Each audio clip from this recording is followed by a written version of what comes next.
Hey, are you ready to grow your business? You have checked out the number one resource for business leaders, entrepreneurs, startup founders, and managers. And we're going to teach you how to grow and scale your business with real actionable steps. There's no fluff in this podcast. It's just good advice. Check out this episode. If you're a first-time listener, make sure you subscribe to the podcast. And if you enjoy this episode, leave us a 5-star review. Today's episode is with Tavon Mason, who the best way to describe him is he's more than an athlete. He's a retired NFL player. He's doing some amazing stuff in the Baltimore area. I think you're going to feel inspired, and more importantly, you're going to start to think about what you can be doing to make an impact on the community around you. Sit tight. Here comes your good advice.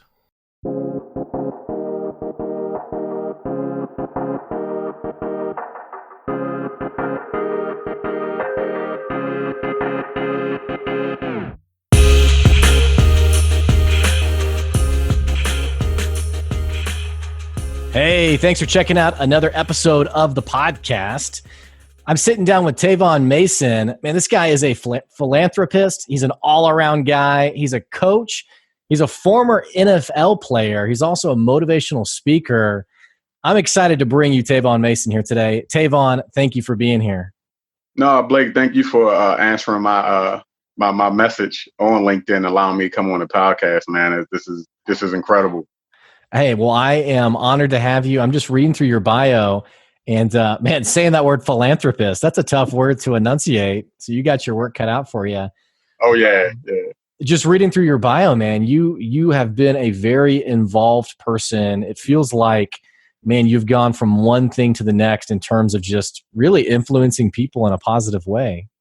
Yeah, I just I said it on a Saturday when I was being honored here in Baltimore for the Champions of Courage Award, that I just felt that God put it on me to help other people, and I didn't want to kind of like veer away from that. I believe sometimes some people dodge their calling because they look at their monetary value sometimes, and I tried that, but I circle back around to wanting to help people. So, and here I am, trying to help people, whether it's my community or communities outside of the city of Baltimore and the state of Maryland. So tell me, man, I'm just going to put you right on the spot, literally like right off the bat. So no mercy here, man. So it feels like everyone really rallies around this idea of giving back, having influence, having impact. But then you have the group of people who actually are paying the price, so to speak, who are actually getting out there, actually serving. What is it that causes someone to sort of awaken that hunger to actually go and do?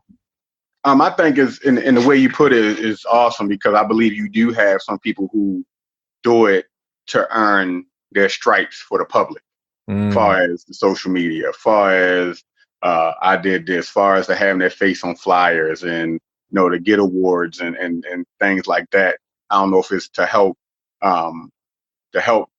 their ego, to help them feel better about themselves. Then you have some people that really just they're tired of seeing what's going on, and instead of sitting and waiting for I call it the powers that be, like your state officials, governors, and stuff like that. It's like, how about we get out and rally around and let's get this thing rolling? And I think, and that's how I took it on. I took it on as I'm just going to hit the gas pedal in my lane, and for other lanes I'm not in.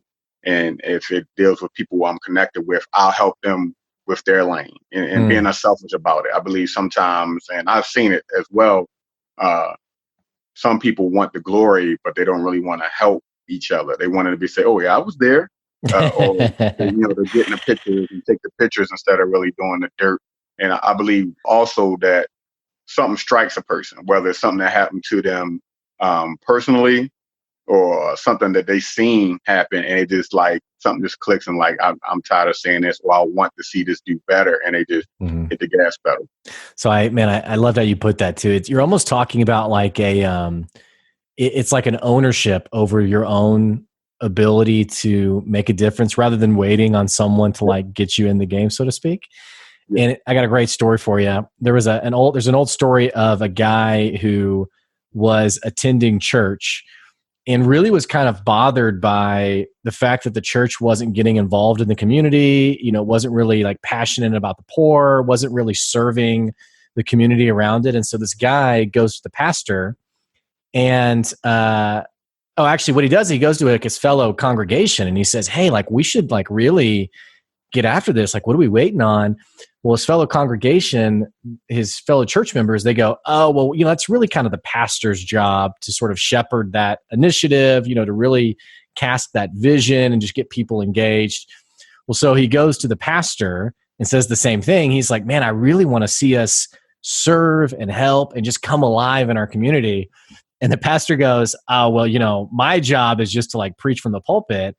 That's really the congregation's job to really get out there. And so it was just kind of a funny, everyone's kind of waiting for someone else to push them along rather than really grabbing their mantle and jumping into, this is what I'm responsible for. Right. And you said it perfectly, because my pastor speaks about that, of how a lot of people throw it back on the church. But why don't you do this? Or why doesn't the church do that? And the realization is, in our times now, a lot of people push the church away from certain initiatives, because in their mind, they're thinking, oh, they're going to come and force God on me and force this on me, instead of just saying, well, people really want to help.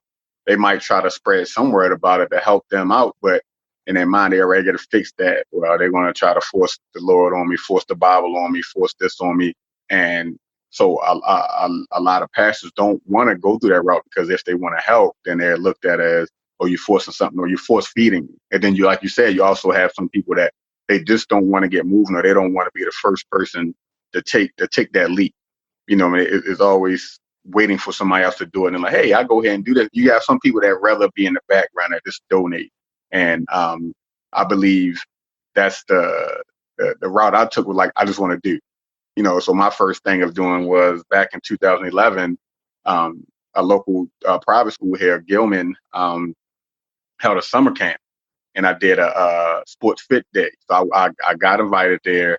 I spoke to the kids, and I had them doing exercise and stuff, got them moving. My next visit was to a local pediatric hospital here in Baltimore, Mount Washington Pediatric Hospital, where I spent 2 hours with a young man that had he had a trach in his neck, but just alive and bubbly, and being my host and walking me around. And then after a while, I started taking photos and start doing things, because people tell me, like, well, people need to know what you're doing in order to get that help. So, and it's blossomed, but you have to have someone that's willing to, again, like they say, take that leap and get it started. Whether it's one person in there, whether it's a kid that's getting something started, and then I believe everybody pick it back on. But I think now you're starting to see more and more organizations pop up, because I believe people are starting to realize that we can't sit back and wait. Because by the time we sit back and wait, by the time the powers that be get to our calling or get to our issues, another issue that came up. So it's like, I think people now are like really taking the reins, by their hands, and like, let's get in, and then we'll seek help from the powers that be. Now, you mentioned how for you, and you didn't really say chase money, but you said that people kind of get misaligned and then they sort of wake up to what really matters. What was that moment for you? I believe once I came back from New York, it was seeing, in the community, of how certain things were down. So my push was getting kids active, being motivated. So in 2011, I wanted to see kids get active. I still had that kid in me, so the first place I went to was my youngest daughter's school when she was in elementary school, and was like, I want to come do a sports fit day. I want to take over the whole school. And they was like, okay. So then how would that look like? Like, I come in, we'd be in the gym, and I can get the kids motivated, exercise and jumping jacks, just to start bringing that back into existence. I think that was around the time that Michelle Obama started pushing her Let's Move campaign. And, where we started to see where the whole obesity thing was starting to kick in. And, and doing these sports fit days was starting to get the kids active. They was happy to do it. And we're doing different sport fit days at different schools. I got to connect with kids on different levels. Of course, the NFL tags will pull everybody in. But then when they start to see what the mission is and my initiative for this was, it was definitely exciting. So that opened doors to me doing wellness nights at certain schools. Having stations set up where kids are doing squat jumps, star jumps, push ups, running high knees, and then from that start to grow into doing other stuff, slipper drives with children's hospitals, things for homeless shelters. Just starting somewhere and then starting to branch off. So at that moment in 2011, after I visited the Gilman camp and Mount Washington Pediatric Hospital, it's time to hit this gas pedal and see where we can go with this. And were you ever just did it ever feel temporary? Like, oh, this is just something I'm doing? Or as you started getting into it, were you already thinking about like this being something that's going to be part of your really just forever part of your life? Early on, it was kind of like, all right, I'm going to start this and see what happens.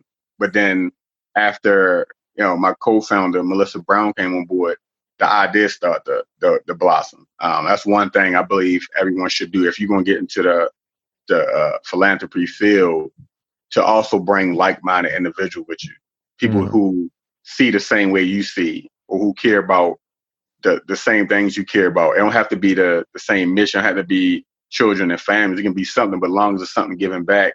And that way, more and more ideas will pop out. And that's how we started doing more and more stuff. We went from a slipper drive to a Band-Aid drive. It's things that we take for granted, but in a children's hospital, having a cartoon character Band-Aid is like the greatest thing on earth, because you have young kids that are in hospitals for days, weeks, months at a time, and have that favorite character, even if they don't have a cut on them, brightens their day. That's the reason why we started the slipper drive.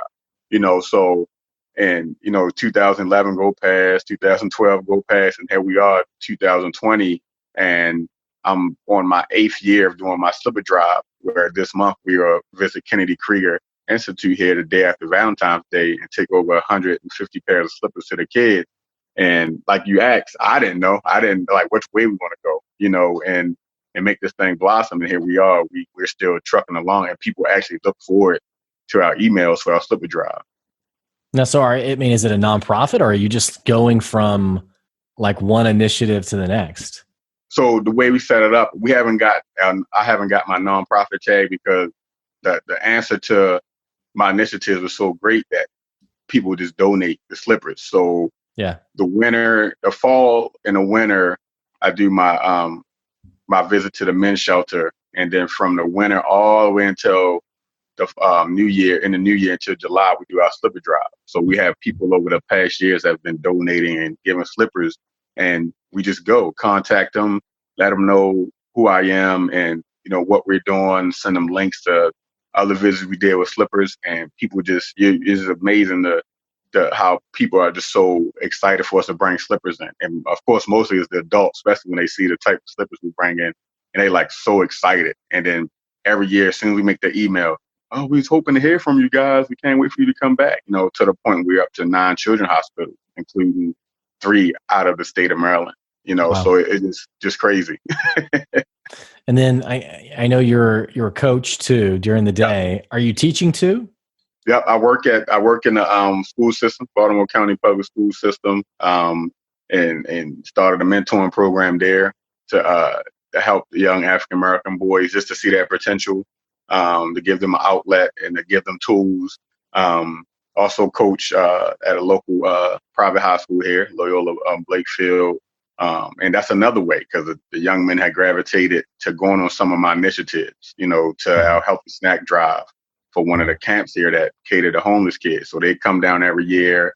The winter coat and toy shoe drive we just did, one of my players came, him and his dad bought all these clothes for the men. So each place I go, I like to kind of like wiggle that idea of giving back, and at a younger age, because I didn't see it until I got older. When you're younger, you don't pay mind to that. You want, and you don't think about giving at a young age. It's all you can get. So trying to instill that to whether it's the kids I work with in my job or I coach, the littlest thing can make somebody smile. And I had to learn that along this whole route of doing this organization.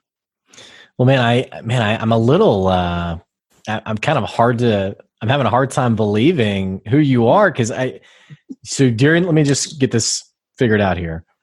You're a teacher and a coach, which already in and of itself, here's the deal. I was a high school teacher in Houston. And so you are already doing it. How many years you been teaching? So in between with the Jets, was a substitute teacher the past time. Left that, then I came back to doing group homes. Then I got back into the school system around 2013, and then I've been Baltimore City as a one-to-one. 2014 to 2016, I was a paraeducator, so I was working in Yeah. the special education field. Yeah.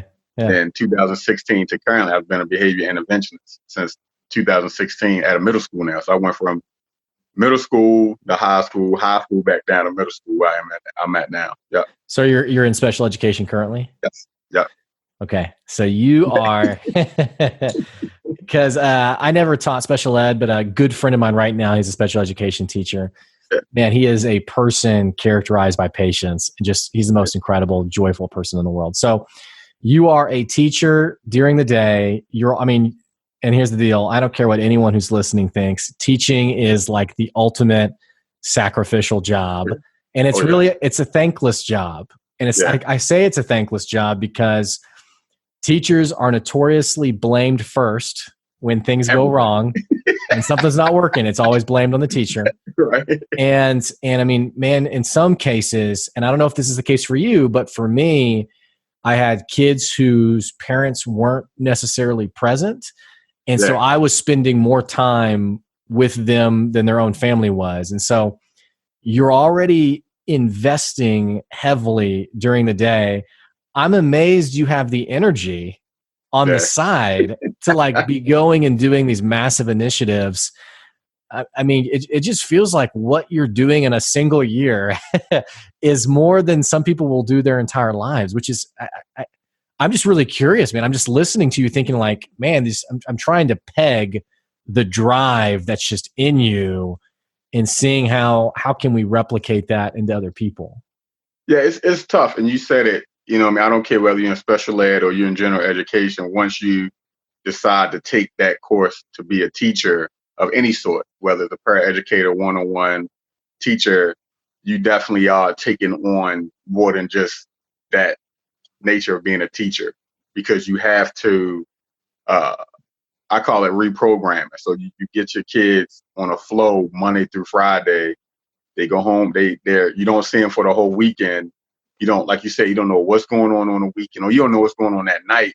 They come back, now you got to jumpstart that back up, what you've been instilling, and to get them to buy back into what you're selling, and then boom, you got to redo it again. So, it was just the drive every day is just wanting to see us as people, and that's no matter what race it is, to do better.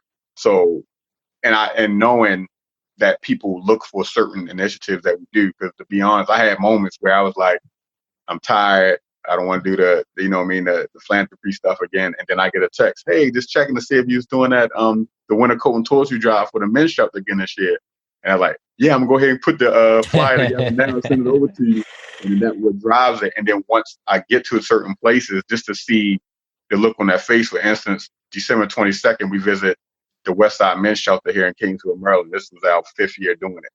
And for men older than me, and I'm 39, to come to me and shake my hand and hug me like, man, we appreciate it. We're blessed to have you come for a gently used coat and a bag of toiletries. A lot of the stuff along this journey has made me humble, even going into children's hospitals, of how, I complain, or we complain as a people every day about certain stuff. But here you got kids that have to wait to leave the hospital if they can, and just giving them a pair of slippers just like brighten that day. Or the men that we visit the shelter to watch the football game with, and give them like food, and how excited they get to get coats, and they're walking around with their coat on and the shoes on right there in the facility. And you'd think that you gave them $1 million or a brand new Mercedes Benz or something. So I think that's the thing that drives me each initiative that we do. In a way, I set it up for seasonal. So we have our fall and winter, we have our spring, we have our summer, and the fall is kind of like the turn down time to reprogram, go back to the drawing board to see if we wanted to add something, and to have my breaks. So my breaks is in the fall when I coach, because then I'm like deadlocked on football, and I allow other people to do stuff. So yeah, that's what drives me every time if I get a message from someone or going into certain places and how excited the people get that, I'm there along with my team. So I think that's the fire that keeps going every year.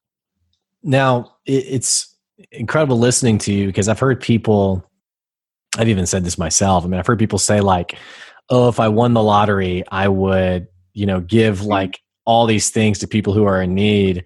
But the two things I've heard you mention is something as simple as a coat and Yeah. something as simple as a cartoon Band-Aid. Yeah. And I wonder if sometimes we keep ourselves from getting engaged because we think about it needs to be gargantuan or massive when really it feels like there's a lot of impact we can make in a very simple way. Yeah, and it can be as much as just spending time. Like a lot of organizations around. I had a friend of mine when we got connected, and she told me, she was like, I have a lot of friends that want to give, but they don't know where to give to. And I started out by training her son when he was in high school as far as football wise. And I so happened to talk she saw follow me and how I operate. I'm very humble, so I don't say much. And and she started kind of like yelling at me, like, why didn't you tell me you do this? Why didn't you tell me you do that? And I was like, yeah, we have our slipper drive stuff going on. And then next thing I know, she's like, send me the flyer. And she bought me big, gigantic Ziploc bags full of slippers one year. The same thing with coats. I have tons of friends that don't know where to donate at or how to help. Even her son's baseball team did the healthy snack drive. So they collected all these different snacks, waters, and when we took them down to the Camp St. Vincent de Paul, we filled that pantry up. So I think when people come on board and they see the stuff I post, they see, well, dang. So you telling me donating a case of water that costs about $3.60 can get me started? I'm like, yeah. I say it's not just the case of water; it's just you going to give it to people and seeing their faith of what means a lot to them to what means little to us. Because us, a case of water, we drink half a bottle sometimes and throw it away. We have people that, they take that and they cherish certain things like that. And I think if we get that out of our mind that it had to be huge, it can eventually get there. If we start small, it'd be amazing what we could do as a group of people. Yeah, and tell me what you think about, because I run into this sometimes too, where I almost have to re-educate someone in their perception of someone who's homeless, for example. Right. Like maybe I'm bringing, because even through my business or work that I've done in the past, I'll sometimes take people from their businesses to like the homeless shelter or like a halfway house or what have you. And I remember I took a group of leaders to this halfway house with my last company, and there was some chatter around, we were serving a meal. We were making spaghetti and serving it. And there was just some like side comments on, I wonder what they're here for. And like, I wonder if it's their fault even. Right. And I've even seen stuff like that play out too on like, even like drives for the homeless shelter on people who are kind of, and maybe we just need to call it what it is. It's kind of just judgment, right? Yeah. Like that person isn't, if they're in dire need, it's their own fault. How do you help re-educate people? How do you help get people mentally in the right place to really give freely? What does that look like for you? For me, it's just continuing my actions, because the shelter that I visit, I have men that, and I'm just meeting them for the first time that will open up and tell you their whole story. And some of their stories, some of the men I met, their stories are based around drug use. Whatever way it is, they're at a point where they need help.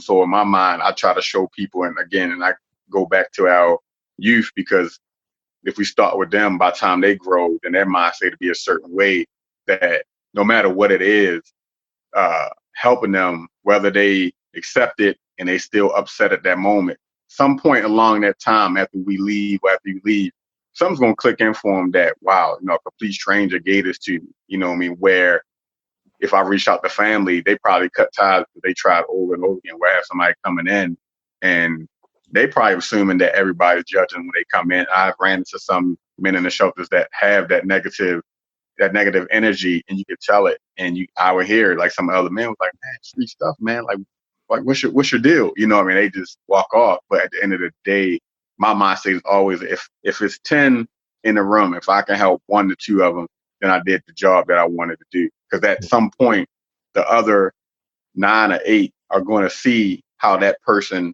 start to rise up, and they're going to like, I want to get on board with that as well. You know, last year visiting there, you know, I had a man where I was able to get a barber to come and cut his hair.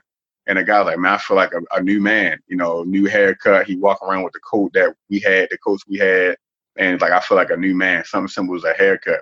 And I had the same situation with a good friend of mine when I was probably in my 4th year doing my slipper drive. And I said, you know, I'm going to this children's hospital to take slippers. And his comment was, man, they need more than slippers in the hospital. They need money. I said, well, I was like, yeah, I understand what you're saying. I said, but the money not gonna get them out the hospital if they have an illness. The money, you might as well just burn it, you know, and put it in the fireplace. And the thing that kind of, I think, reeled him in and made him humble was that the following year, his child had to go in that same children's hospital. And then his whole notion just flipped.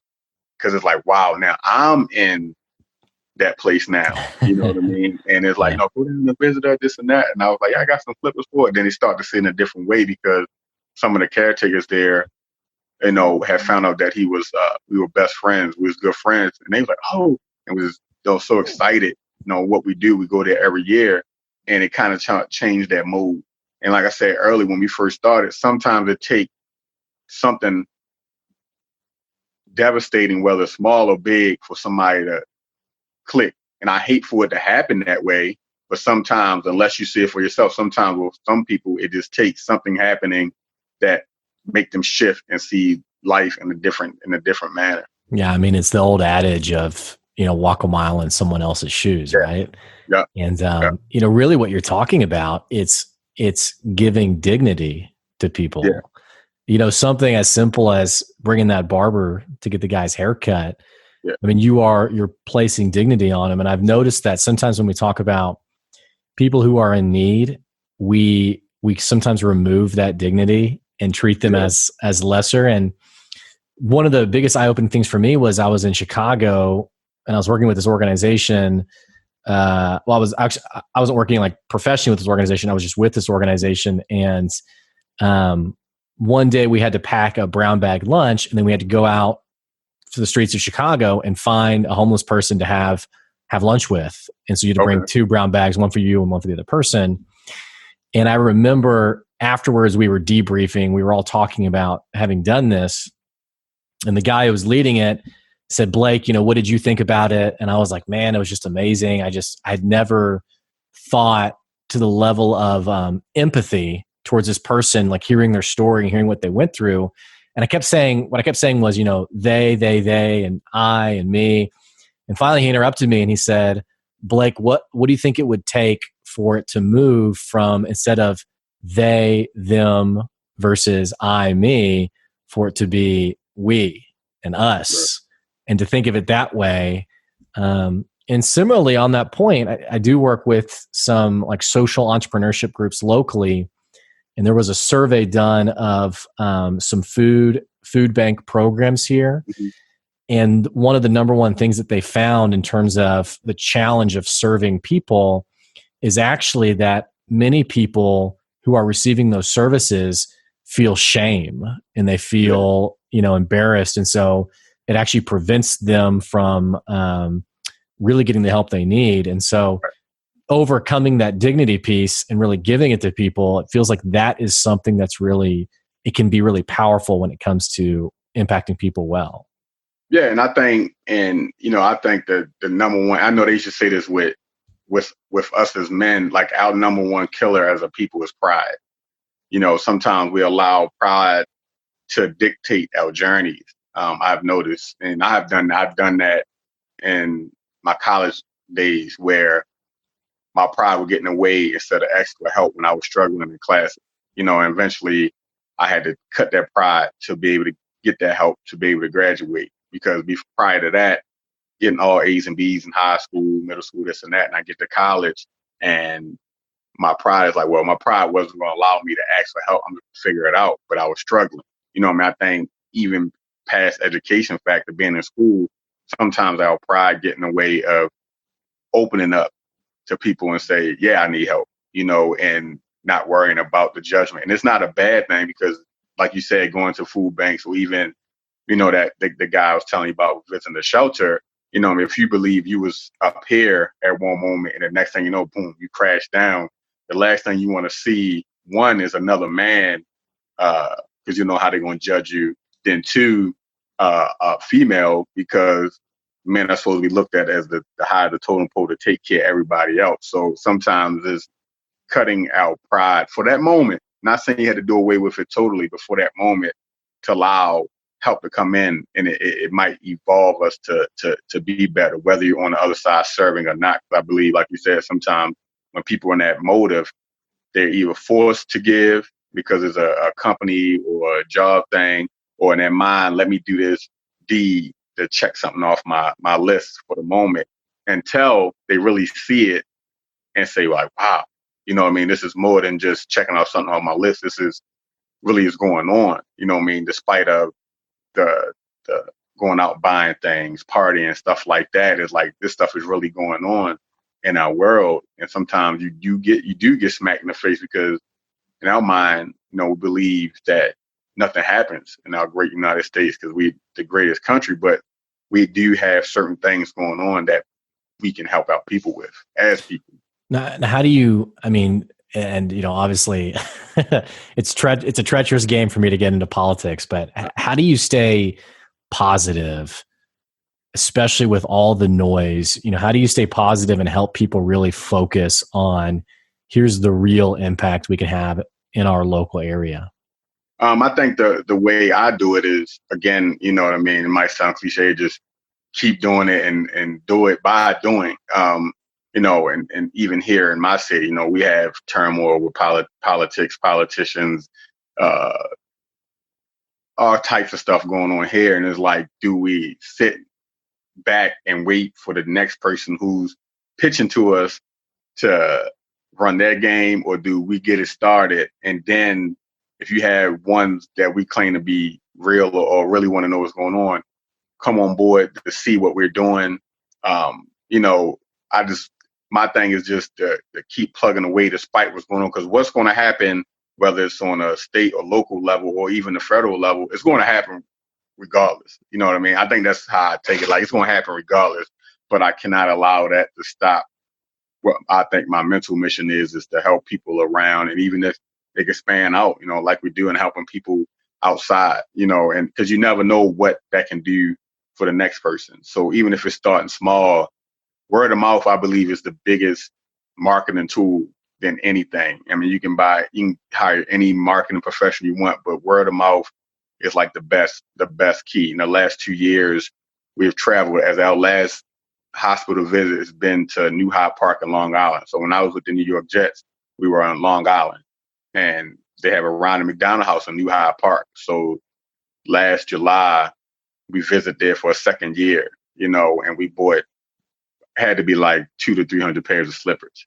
And, in New York being a big melting pot, and Ronald McDonald House sit right next to that hospital, to where the families go back and forth to see their kids. And we had like a table full of slippers, and, families coming up and they're asking, like, how much do they cost? Some barely can speak English, some can't speak English at all. I'm like, no, you can have them, and just to see that shoulders just drop, like, really? Like, someone's giving me something, it bothers me, the fact that people feel like they have to pay for everything. So it even if it seems like it's free or it's good, to them is a catch behind it. Like, why would someone just do this to do it? And then once we talk to them and let them know, it's like, wow, thank you. And it's looking at they have a screen there to tell you where their families come from. And the families that we have given slippers to have come from different states and different countries. And just to be able to shake their hand and they want to take pictures with me and my family, that starts, I believe, the wheels turning up. Then they can go home, like, where do you get these slippers from? Of course, they're going to say, with this guy and his family at Ronald McDonald House, they gave this, and then they keep going on and keep going on. So I think, the word of mouth and just to keep your actions going to keep allowing people to see that there is hope out there. Man, I'm just blown away. My mind is already spinning thinking about where do I need to get involved here? And I'm thinking, do I need to do a slipper drive? I don't know, man. You know what I mean? It was, and how we started it was like, I wanted to do something original, because I also think a lot of people latch on to something that's already been created. Because if it's already been created, it's less street work or footwork that you have to do, you know. And here in Maryland, when we decided to do the slipper drive, we know people did shoe drives. You know, people always did the Thanksgiving dinners and things like that. I want to do something completely different, original, that no one did. And when Melissa had read off for University of Maryland Children's Hospital, like their wish list, and she was going down, and said slipper drive. Like, hold on, let's go back to that. And I'd never seen one do a slipper drive. So we started it. Here we are, 2012. We collected probably a little over 100 pair of cartoon character slippers and took it in, and kids lit up. You know, I'm just like, wow. I like, you know, these are cartoon character slippers. But again, you know, being in a situation where you're not in your house, you're not home, you're not with your toys, but I get to see my favorite character slipper on my feet while I walk around the hospital. That brings me joy, and it caused me to want to expand even more. So the littlest things, again, you know, I hate just keep going on it, but the littlest things can help us and help, you know, open our ears up the same way what you do on your podcast or giving advice. You know, when a friend of mine's tagged me in it to put my name in the mix, you know what I mean? They got something from you. And my thing was, well, they wouldn't tag me in nothing if it wasn't worthwhile. So like, of course, I'm going to jump right on board and join in. I think that's the thing. If people have genuineness from somebody, they're going to follow suit. Yeah. Yeah. It's like what's the expression? Man, I'm going to butcher it. It's something about like, all it takes is a single match to like, whatever, set something on fire, right? Fire, Well, man, we are out of time. I'm so like enthralled by you. I wish I had gotten more time to like really dig into, you know, I'm wondering if you were rambunctious as a kid or if you were as noble as you are now. I was rambunctious. I was super energetic, rambunctious. But the crazy thing though, Blake, was that I always wanted to do something to help kids. I remember in middle/high school, I was like, yeah, I'll make it to the NFL. I want to come back. I want to open my own rec center, because I always had it in mind. I think that's from, you know, growing up in Baltimore City and wanting to have those places to go to. And when I finally got into Woodlawn Rec to play football at 10 years old, it was like, you know, just as a small place, but even though it's football, I see everybody after games running around playing throw up tackle with each other. But it's like kids you don't know except for through the football scene, where there's something to jumpstart something. The same way you think about it when people go to happy hours and stuff. They join, they high five at their favorite game. They watching on TV, and at the game, everybody spread off. Like, you know, I just wanted something to where everybody come together, and whether it was doing the foundation stuff that I do or anything that I do, even with the children's book. I lost the audio, Tavon. Hello. Oh, hey. Okay, Got you back. Okay. Yeah. I'll just know that last bit must have been really good. Yeah. So yeah, it just continuing on with just bringing us together in some fashion, you know. Yeah. Well, man, what can my listeners do right now to follow you, to engage with you? What do they need to go do? I definitely say if they wanted to know more about my organization, go to Tavon Mason Loves. That's what I asked, lovethekids.org. They can get a glimpse of everything that we do. They can hit the TML TKF TV tab. I got video of some of the stuff that I did. You know, follow me here on LinkedIn, Twitter, TMason18, TML TKF, and Instagram is Tavon Mason Love the Kids and Mr._T Mason. And any questions, just contact me. I don't hesitate at all to answer. Yeah. All right. Well, Tavon, thanks for being on the show today. All right. Thank you for having me. Yeah. And for the listeners, I'll put his contact information. I'll put all those resources down in the podcast description. As always, man, if you love this episode, feel free to give us a 5-star review. Subscribe to the podcast if you aren't yet, and we'll continue to bring you some good advice for wherever you are in your career. Thanks for listening, and we'll catch you later. See ya.